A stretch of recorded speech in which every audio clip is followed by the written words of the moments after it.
Everyone, welcome to Chiro Author Insights. I'm super excited to have today Dr. Bladt with us, incredible chiropractor in the Australian community, amazing pediatric chiropractor, author, and also presenter. So firstly, I just want to thank you for your time today, Dot. It's wonderful to have you here.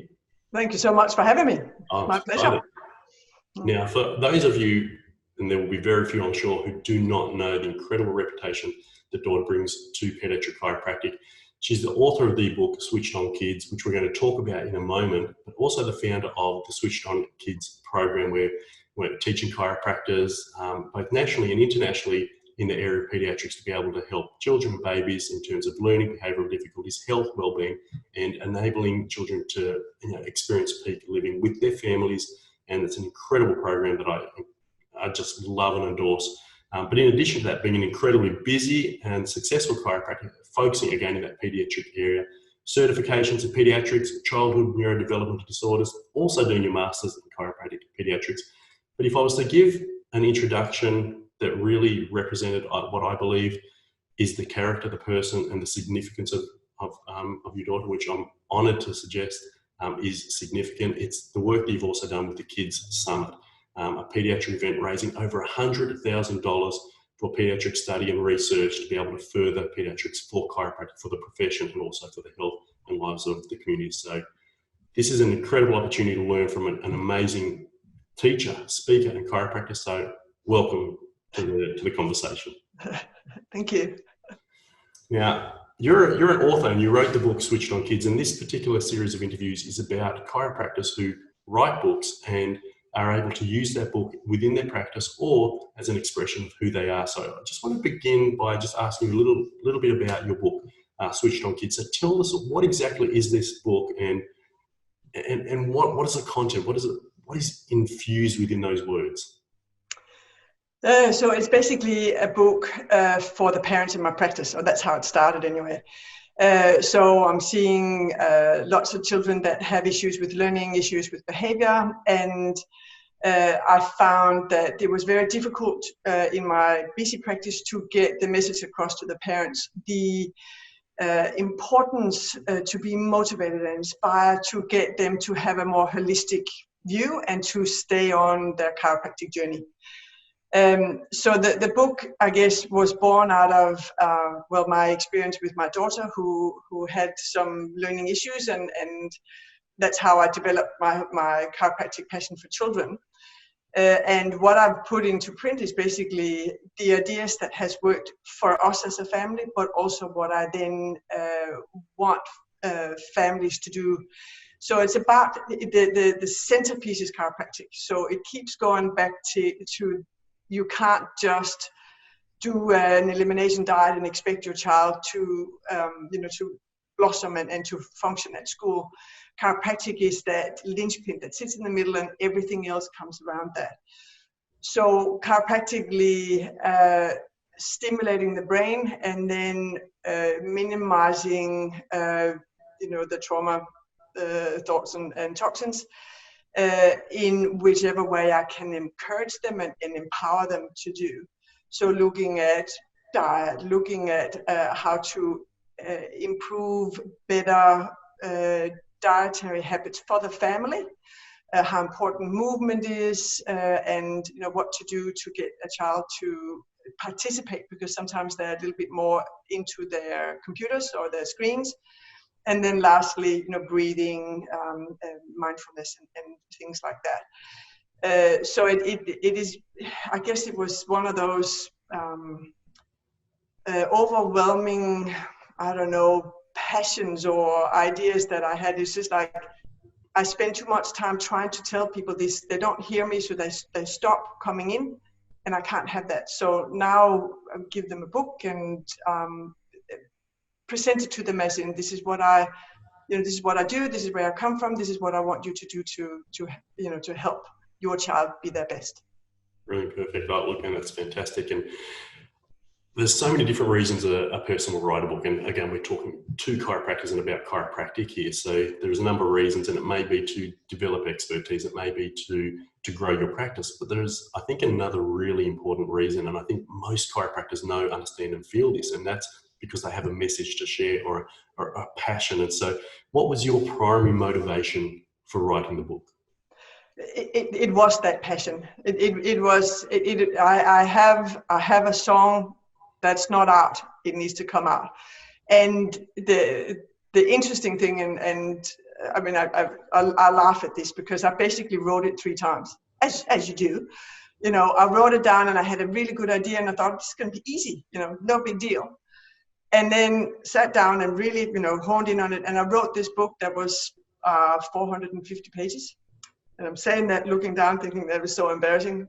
Sent it to a very, very dear friend of mine who is a chiropractor. And he said, you know, this is a great book, but you've written a book for chiropractors.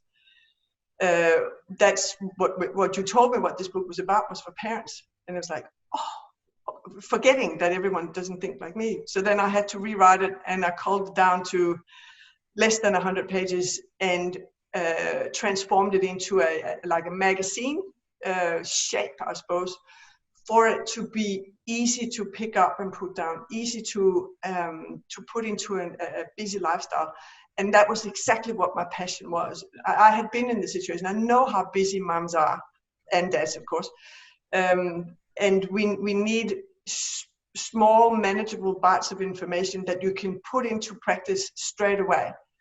And that was what I wanted out. I just sort of forgotten as I got carried away and writing lots of nice words, long words. And that's a really important distinction to make, because oftentimes we, as chiropractors, have the curse of knowledge, which is we know what we know, but we forget that we know all of that. And being able to communicate at the level of the reader requires us to reflect on our book and make it bite-sized. I know people always think you've got to write this 300-page book and it's got to be accepted by the publisher, and that's what will make it credible and successful. But in fact, the statistics are really clear. 92% of books over 250 pages don't get completed, which means it becomes overwhelming to the average reader, particularly if we're busy. So what you've done there is you've been able to recognize the truth of that situation and modify your writing and therefore your content, and you got it out into print. And so what was your mechanism of writing? Obviously you wrote initially, 350 pages or 450 pages. What was your mechanism of getting all of the content out of your head, the genius out of the head into the page? What was your mechanism of that? And then refining that to the 100 pages and rewriting it in the concept of the parent as a reader. Can you go through both of those journeys for me? The first journey was actually looking at, so I have always been a heavy contributor to, this is a little while ago, so this was for magazines. And I basically went back and looked at what I had been inspired about. I tend to just write about what has happened that day, and that's just make a little 1-page 600-word story. So I had a few of those on my computer, and I basically went back and thought, what is it that I would need to know? What is it that I as a parent really appreciated? What I initially learned when my daughter was struggling. So I started out by writing, as I say, shorter sections, and just, whenever I had a moment, I would sit down and write something. This kid came in today. Oh, better write about that.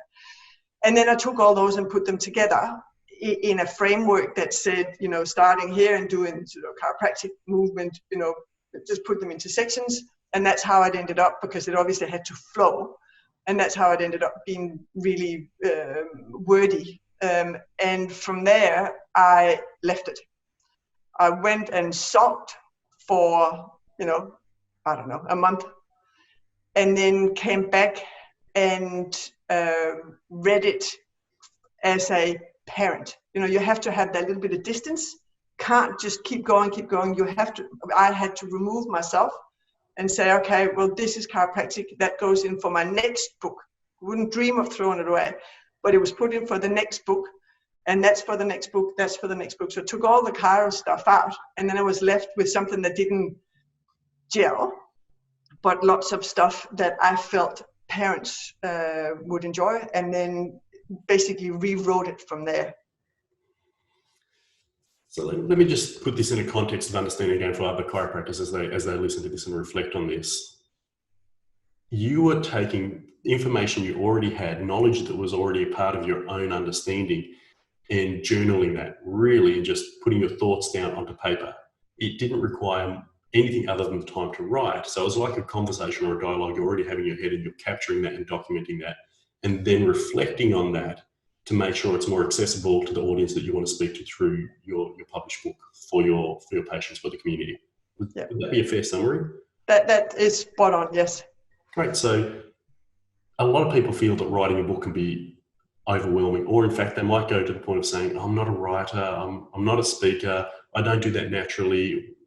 How did you do you see yourself as a writer? Do you find writing effortless, or is this just a process that you do because it's within you, it needs to come out of you? So how have you overcome that challenge of feeling maybe that writing isn't a natural thing for you, if that is the case at all?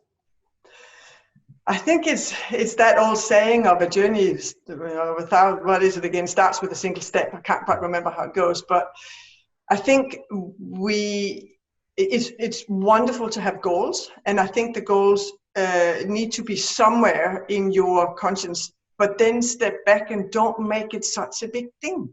Just do one day at a time. Today I'm going to write about, carrots. Tomorrow I'm going to write about, jumping on the trampoline. It doesn't have to be a huge journey where you have to sit every day. It doesn't have to be in a particular order. I think I was better off just doing what I felt inspired to do on that particular day. And some weeks I might write 20 little things, and other weeks I wouldn't look at it at all because I was too busy. But at the end of the day, having the help of a person that loved me as a friend and was able to say, you've done a great job, but you told me this is what you were going to do. So it was a healthy, constructive criticism that I think is important, because I didn't get offended as a person. He didn't say you're writing shit. Sometimes it was, but okay, so maybe this one doesn't fit so well.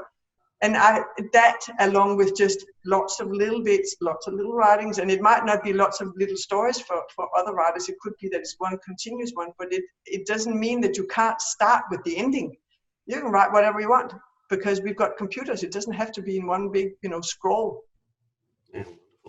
And so that accountability made a big difference as well, having somebody, one, support you, but two, hold you accountable to moving in the direction of completion. So I think that's a really important part for people. That a lot of chiropractors aren't completers. They love what they do, but the idea of starting and completing something is a bit of a challenge for us all. So obviously you had someone to help you to make certain you got it to the end product. So that's wonderful.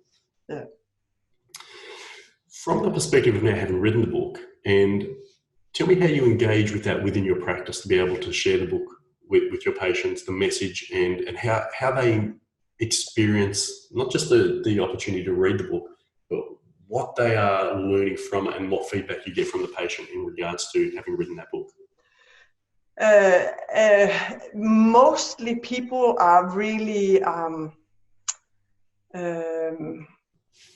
they think that they are in a special practice with a person that has gone the extra mile. They're very proud to be seeing, God, it sounds horrible, to be seeing me, because I'm also an author. And I speak with some background in knowledge, because I have a book published. I must know what I'm talking about. So it gives me that extra bit of credibility. And people like to tell their friends that they're seeing this chiropractor who's written this book, and they should really read this book, which is great. In that, of course, then it sort of moves. It gets legs through the people in the practice. That's fantastic. So it does, and that's the interesting thing about the written word. The written word carries with it authority, and I mean, there's a wonderful saying in writing that says there is no authority without author. And so the very nature of being an author affords you that authority. And I was so excited when you were just saying that people in the practice are like, they're proud that they're coming here because you're the professional, the expertise. And that really is what writing the book offers us. And you use it. Do you sell it to the patient as they come into the practice with each of the pediatric cases, or how do you infuse it into your practice itself? Because the book is for 5 to 12-year-olds, I've tried, I don't give it to little ones. I've gone through different phases where sometimes I just hand it out and say, you need to read this. Off you go. Other times I say, you really need to read this, and then get them to buy it at the front desk. One thing that does not work is just having it at the front desk. It needs to be communicated. It's not something that just sits on your back wall and then people say, oh, really? And for obvious reasons, because they don't know what it is, I suppose. And I guess it depends on what mood I'm in and what I'm trying to convey to people. Sometimes it is just so important that they take those extra steps to make sure that this child gets what they need. And then it's just a question of, here you go, off you go, you read it, and let's take it from there. Beautiful. That's wonderful. And I just want to thank you for firstly writing a book, because again, when we put it in the context of what it means for the family, it's changing lives. It's, in fact, I'd go as far as to say saving lives. So I know that you have it in your practice, and because it is a book for the patient to read, that the mother of the child who may have some learning difficulties or behavioural challenges or any type of a health issue, it covers such a wide scope. So this would be something that other chiropractors could have in their practices as well, if they didn't want to do the work writing a pediatric book. So what message would you have for the chiropractors out there who are watching this, in terms of what would the value of your book be for them, for their practices, if they were focusing in that pediatric area? Well, I would obviously say that it's a must-have book. That's what I have to say. But I think because it's focused on chiropractic and not the chiropractor, the book is not saying how amazing I am. It just goes back to that whole message of optimum function. And I think that we as chiropractors are not very good at owning that and communicating that. And by having a book where that is written, so you can get that message across without necessarily selling yourself or having to put the effort in of writing something yourself. Because I mean, really at the end of the day, we can all just write lots of little handouts and brochures if that's what we want. But this is pretty, it is accessible, and I feel that it owns the chiropractic message, where we can proudly hand it over and say, yes, read this, let me know how you go, and know that the parents hopefully will feel inspired to do what we want them to do, which is take more responsibility for better food, better movement, and making sure that they get continual updated chiropractic, not updated, but continual chiropractic. Amazing. And I think that there is a massive distinction between handing out a brochure and handing out a book.